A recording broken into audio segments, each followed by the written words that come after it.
Finn writes the names of some places in Europe on the board. I turn to a clean page.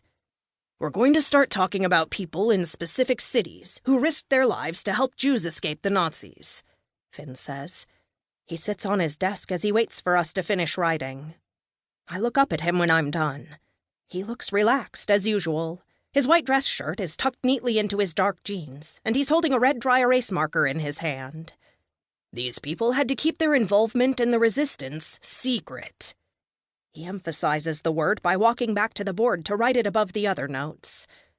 I doodle a new princess and sketch a jagged circle around her.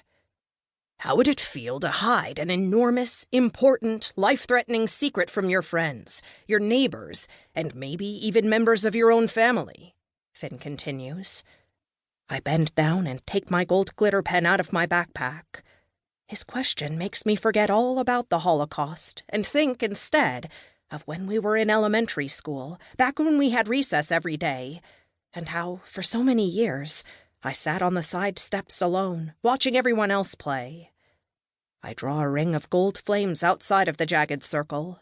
They surround the princess. She suffocates. The clock ticks on the wall, and somebody coughs behind me.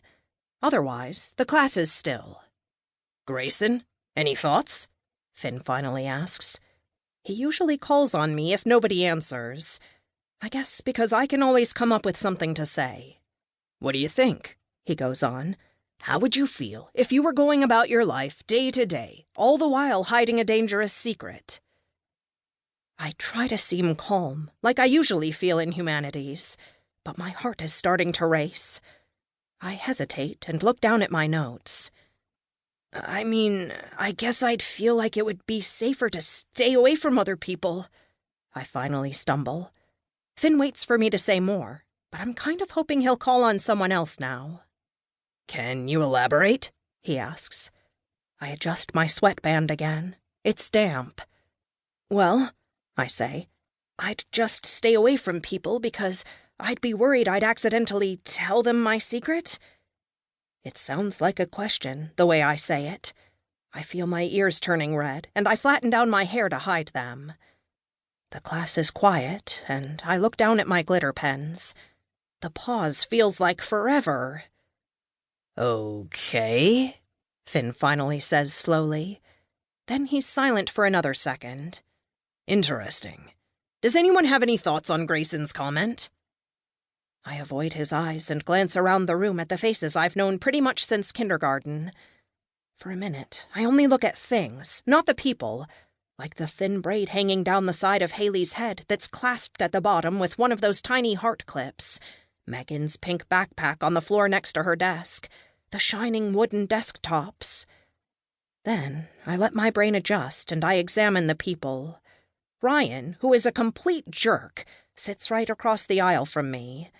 He glances in my direction, and I look away. On the other side of me, Lila is twirling her long brown hair into a bun. She seems quiet, but she's completely in charge of the girls. My eyes rest on Amelia, who started at Porter last week. She looks like she belongs in high school, not 6th grade. Her long reddish hair hangs over her huge chest. Slowly, she puts her hand up. She seems nervous, and I feel kind of bad for her.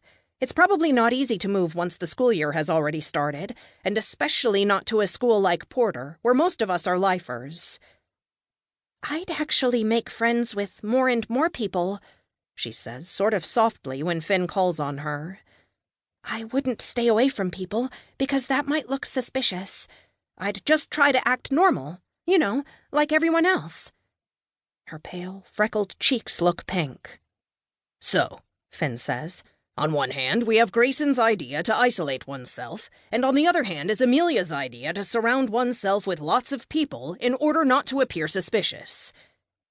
Next to the word secret, he writes isolate v integrate in quick, slanted writing. I look up at the clock. It's almost time to go, and I can't wait to get to my next class. I copy the last notes quickly. The bell rings, and I stand up with everyone else. We'll pick up here tomorrow, Finn yells over the sound of rustling notebooks. He glances my way. I concentrate on my shoes.